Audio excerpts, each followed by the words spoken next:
Maura Murray was born on May 4th, 1982, in Hanson, Massachusetts. By the age of 21, she was 5'7" and 120 pounds. On February 9th, 2004, in Haverhill, New Hampshire, Maura Murray crashed her car on Route 112. There has never been a confirmed sighting of Maura since that night. If you have any information on the whereabouts of Maura Murray, please contact the New Hampshire State Police. This is the MissingMauraMurray podcast.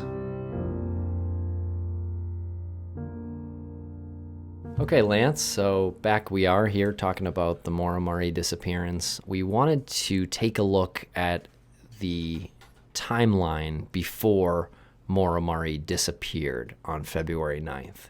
And we wanted to talk about some of the characters that are involved before the accident, before she disappeared. Sure. I think it's important to try to go as chronological as possible and kind of naturally as we go. There will be people that we mention who are directly involved in her life, directly involved in the disappearance, and directly involved in the search for her.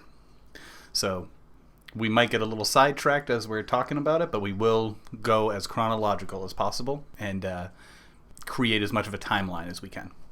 Yeah, and this episode is all pre-disappearance. On November 3rd, 2003, Maura Murray got in trouble for credit card fraud. It is on the books as improper use of a credit card under $250. And it wasn't her credit card. No, and the story is that, the story that she told was that she found a credit card receipt in the trash. I think in the bathroom trash of one of her, someone who lived on the same floor as her in UMass, Amherst. And she, the funny thing about it is that she was using it to buy food. She had food charges on it. Pizza? Yeah. There was pizza, subs. It was mostly to Pinocchio's in the Amherst area. And she was never officially arrested, but she did have her picture taken outside of the dorm room. And the statements were written. She was put on probation after that. So she wasn't arrested. The charge was improper use under $250 of a credit card. Some of the theories out there was if she was caught for something, say like drunk driving, that would put her at risk of being expelled from UMass, expelled from the nursing program, and that wouldn't have gone over too well, seeing as she also took her leave from West Point. Right, so this would have been the second university or college that she leaves. Correct. Which doesn't look good. Correct. And what were the circumstances surrounding her leaving West Point? Basically violating the code of conduct at West Point. So it could have been anything from drinking on campus to maybe leaving campus unannounced. Or credit card fraud? Could have been, they could have had something on her with credit card fraud. So the reason for her dismissal at West Point was a violation of the code of conduct. And so she got probation, but she didn't go to trial. Did she go to court for the credit card fraud at UMass? The credit card fraud at UMass was not something that she had to go to court for. And she claimed, that she found her dorm mate's credit card number off of a receipt that she found in the garbage. Correct. But receipts, when you use credit card, they don't print the entire number. Yep. So she's lying. I mean, she could have been lying, or it could have been one of those old school receipts that they do the swipe with back in the day. The carbon copy one. Mm-hmm. Could have been that. I mean, it was enough for maybe the police saw how scared she was. That reason was enough for them to not take her in to arrest her.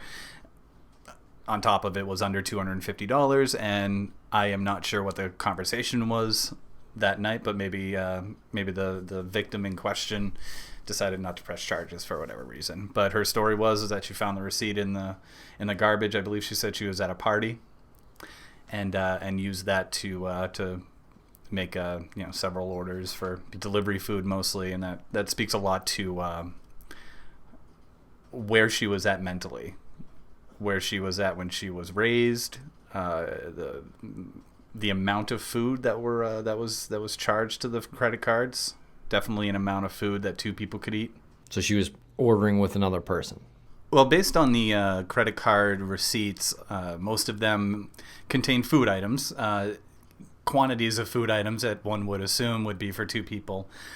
She very well could have been, but that's never been. No one's ever come out and said that these credit cards were bought. Maura and I were in the room and we were eating together. So a popular theory that started popping up online was that due to the pressure that she had for always being a track and field superstar, keeping her body together, that she was bulimic. Just a theory. That's just what's out there.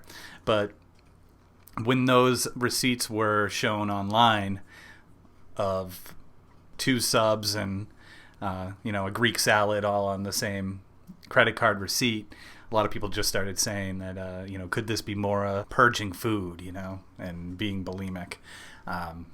If she really was, we're not entirely sure. There were comments made at family gatherings during Thanksgiving. Family members allegedly making off comments to Maura about watching what she eats, and what's the point in saving room for something if you're just going to throw it up later? Those are alleged comments. That Maura allegedly said that, or family members? Family members said that to her. Allegedly assuming that she was bulimic, or knowing that she was, or something? Yeah. Okay. Yeah.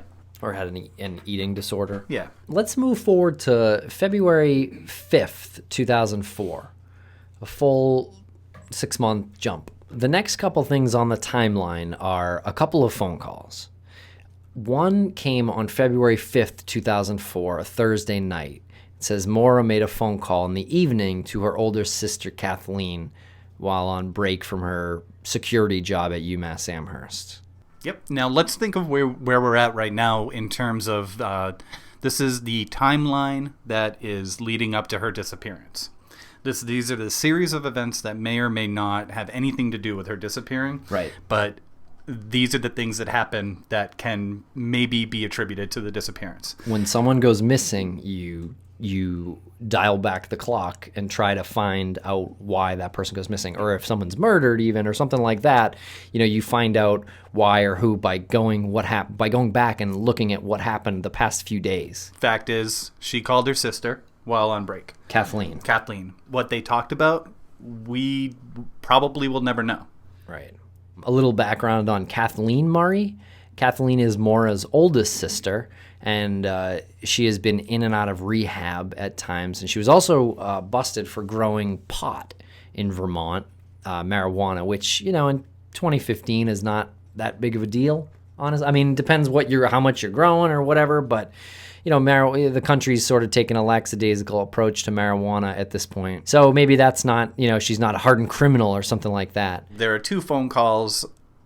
One phone call is on Thursday night, and one phone call is on Friday night. Are they both to her, Kathleen? The one that was on Friday night, when she was at work at 1 a.m., she receives a phone call that made her upset. It was an unknown phone call. She was so upset by this phone call at 1 a.m. while she was working that she couldn't form words. She was a wreck to the point where her supervisor had to escort her back to her dorm. The only thing she said when asked what was wrong was "my sister." This can mean a bunch of stuff at that time. Mm-hmm. It could be anything. Absolutely. And Maura also has a second sister named Julie Murray, who was a runner like Maura and also went to West Point and graduated from West Point. So Maura has 2 sisters. She could have been talking about either of them. She could have been talking about Kathleen's legal troubles, or she could have been talking about something to do with Julie. Exactly, and there's plenty of theories out there as to what she was talking about, and any jealousy or animosity between the 2 sisters. 3 sisters, I mean. Was that Confirmed? Theories. No, just theories. I'm just saying there are plenty of things out there that kind of muddy the waters. They could have had the greatest relationship ever, but most people are going to talk about how they think Maura and Julie weren't on good terms because Julie was disappointed in Maura, and Maura was jealous of Julie for graduating West Point, and she was asked to leave West Point. Okay, so possibly some sibling rivalry. Could be. Who knows? Those are the things that you're going to find when you go deeper into this and you start seeing what people post. Right, and I wanted to say after our last episode that if you are checking out the Wikipedia page, please know that it's definitely not all accurate because that is user updated. I don't know how much you guys know about Wikipedia, but it's user edited. So you could get any amount of people editing that. So please take anything on Wikipedia about Maura Murray with a grain of salt. And we are trying our best to weed through all grains of salt and get to just the facts. And then on February 6th, 2004, 3 days before she goes missing. Let's back that up just a little bit. Sure. Maura's at work, and at 1 a.m., she gets a phone call. She's so upset by this phone call that she can only say "my sister" and get walked back to her dorm. About a half hour before that, a student by the name of Petrit Vasi gets hit by a car and suffers severe head trauma. This is important because a lot of the discussion centered around the damage on Maura's car when they found it not being consistent with the snowbanks and the tree on Route 112 where the car was found. And theories came up that she had enough time to leave her job during her break, say she was going out to get a coffee, accidentally hits Petrit Vasi with her car, leaves him there, is so shaken up by the accident that she can't talk, she can't, she's a wreck, an emotional wreck, and she makes up a phone call and says it's something to do with her sister, and she has to be walked back to her dorm room. They find Petrit later on. He's on the side of the road. He survives, but to this day, he still has significant side effects. And now there was never any proof that Maura had anything to do with this. Absolutely no proof. Okay. No. But the investigators suspected Maura, or just because of the car, or this is just armchair detective suspecting this because of the pictures of the car, and then, the chance that she could have gotten into another accident on purpose, potentially, to cover up the dents or whatever on her car. Yeah. Okay. And this is nothing that has anything to do with police, police reports or anything. This is something that is being dreamt up in the minds of people online. Right. And I mean, there are theories, and these theories are good. The timeline does work. She did have time to go and, say, I'm going to go grab a cup of coffee. Wasn't, going out intending to do anything. And she could hit this guy. So she panics. She just got busted for credit card fraud. And she doesn't know what to do. She heads back, freaks out, makes up a story. My sister.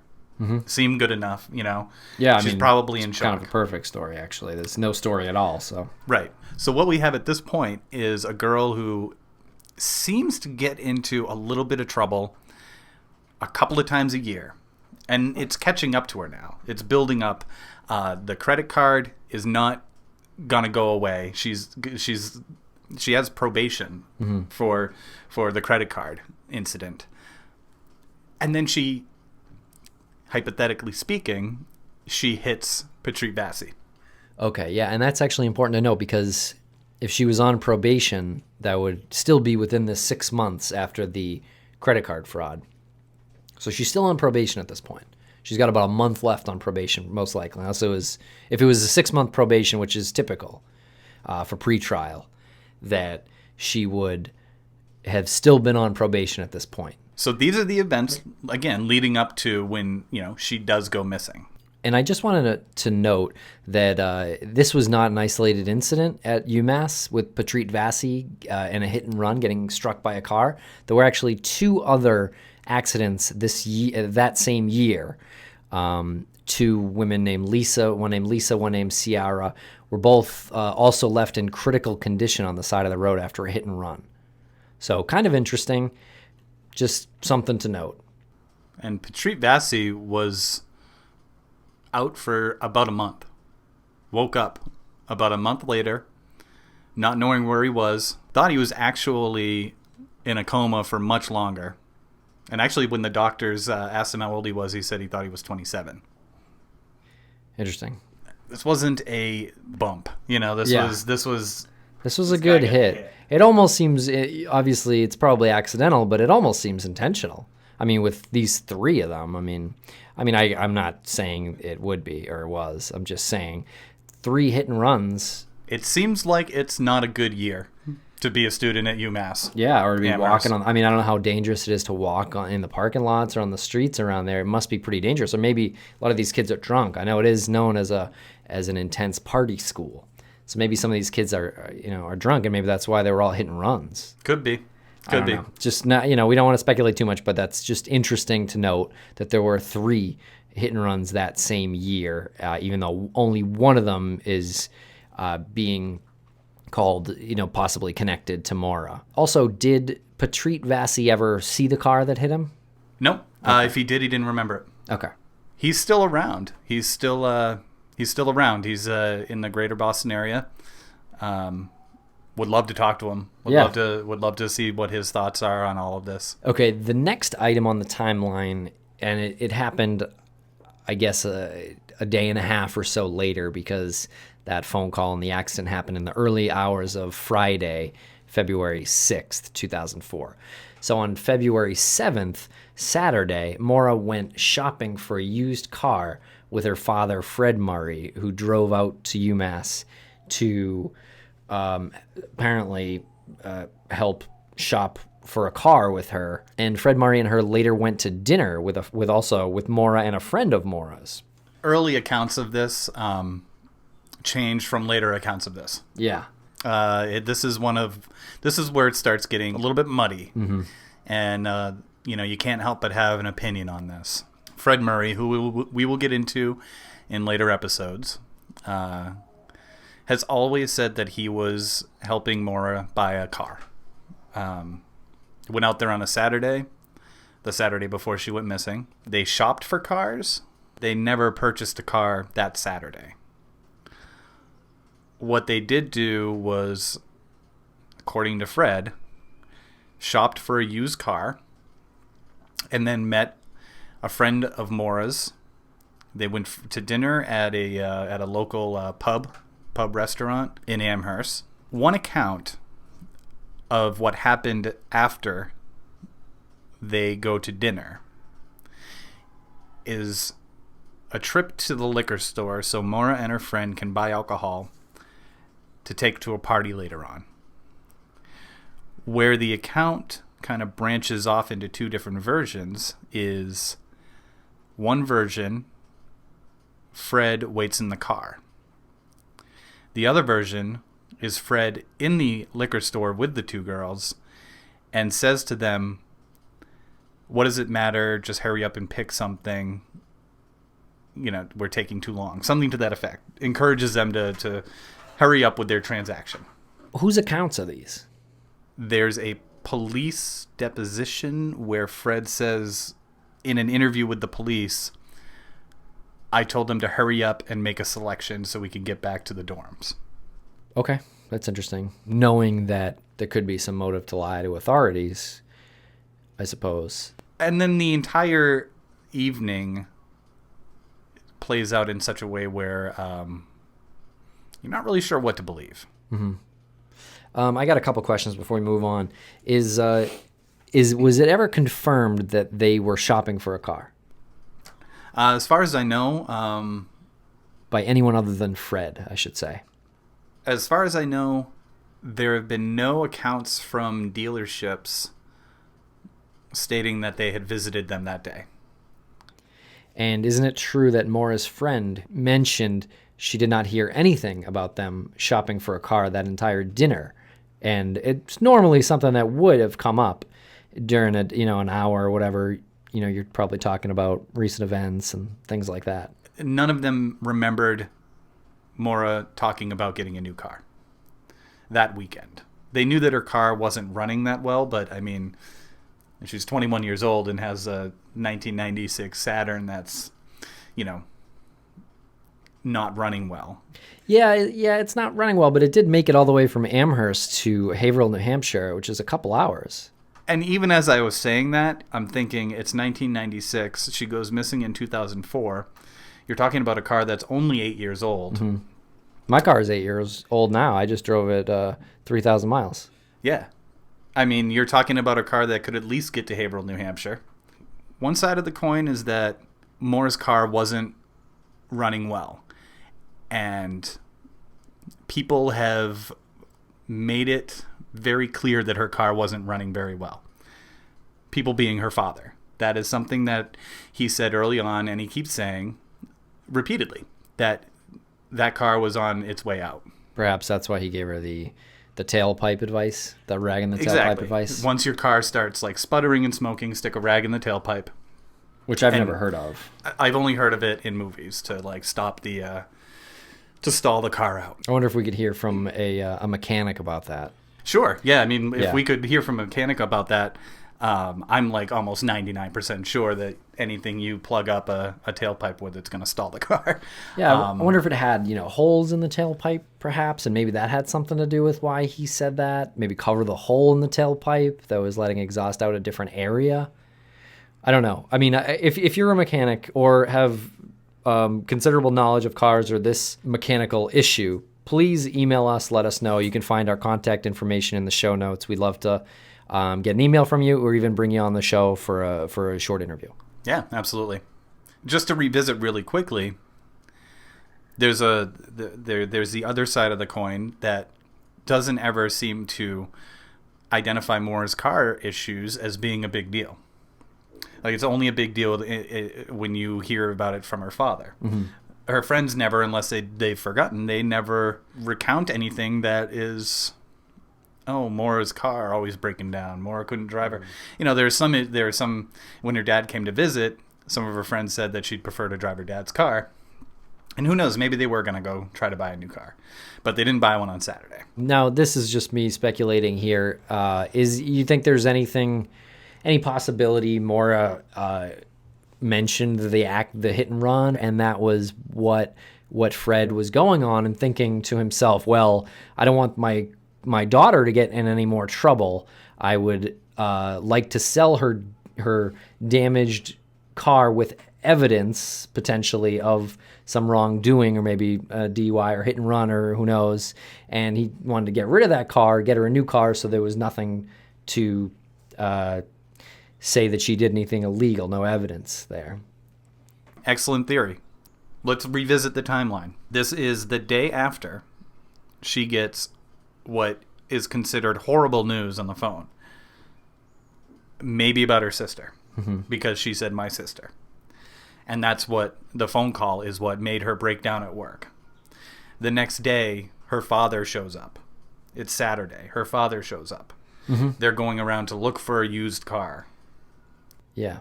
Well, that's kind of interesting. If her sister was in trouble for some reason, right? She gets on the phone, my sister, she's all distraught about it. And then you would think that Maura's sister would have needed their dad more than Maura would at that point. Depending on what happened? I mean, yeah, absolutely. Yeah, we have no clue what the circumstances were, but I'm just trying to add to a little speculation, I guess. And let's just say, for hypothetical purposes, Fred drives all the way out to Amherst, Massachusetts, from his home in Weymouth. And just to note, that is 100 miles and a 2-hour drive from Weymouth, Massachusetts to Amherst, Massachusetts.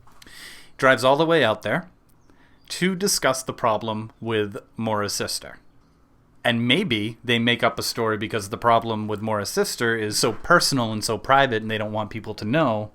Maybe they make up this story about needing a new car for Maura. Why is your dad here, Maura? Oh, he's here because we're going to go car shopping. And that's the first they hear about it. They say, great. And then, they go out, they talk about her sister. Everything, they figure out a plan with their sister, and then they get together with Maura's friend. They go have a couple of beers, and Maura goes on her way to the party. And don't mention any of it.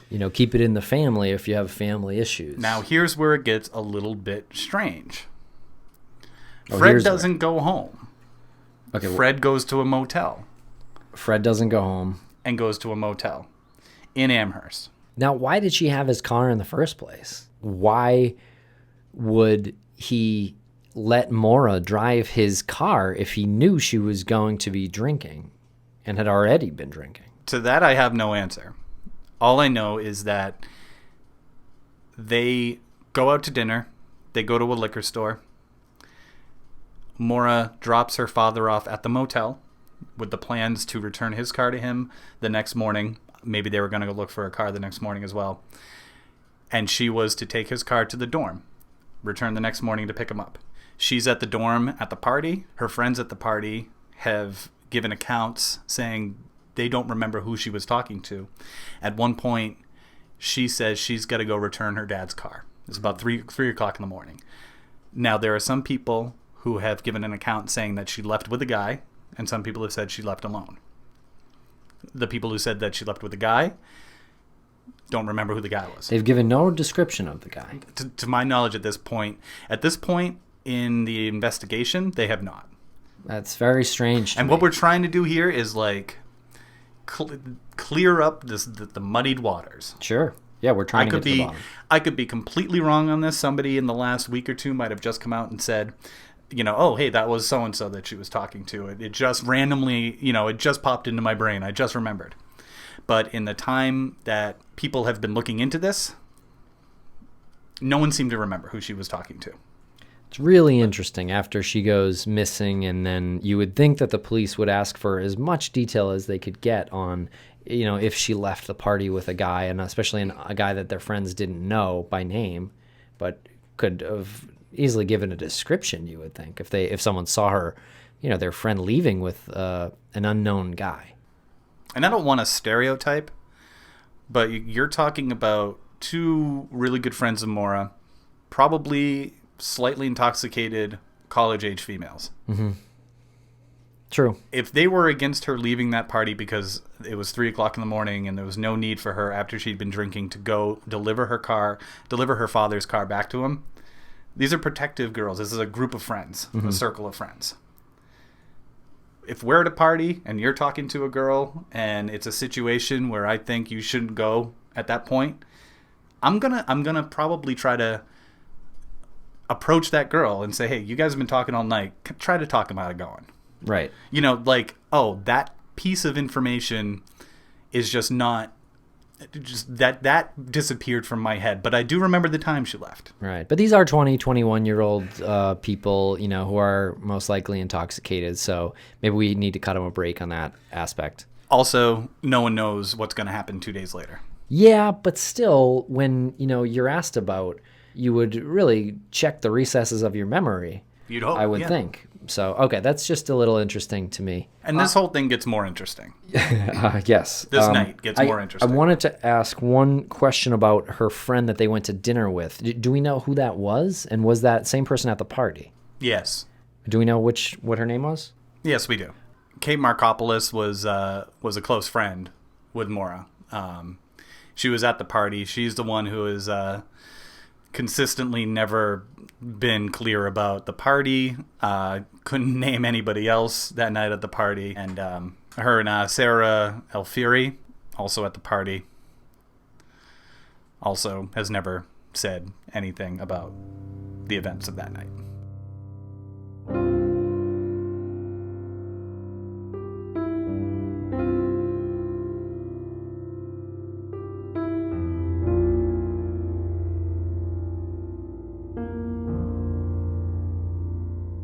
Thank you very much for listening to the MissingMauraMurray podcast.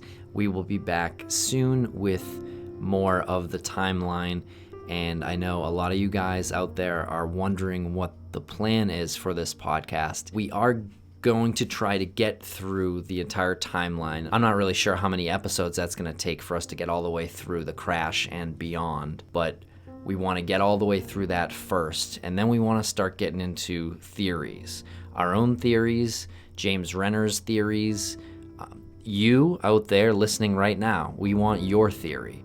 So please, we do want to cover comments as well. There have already been a lot of comments made on a Reddit post in addition to James Renner's blog. So if you want to check out some of the comments or comment yourself, we do plan to do episodes where we respond to the questions that you ask. So check out reddit.com or James Renner's blog, or we also have a YouTube channel where you can comment there. The links are in the show notes. Thank you very much for listening and participating in this podcast.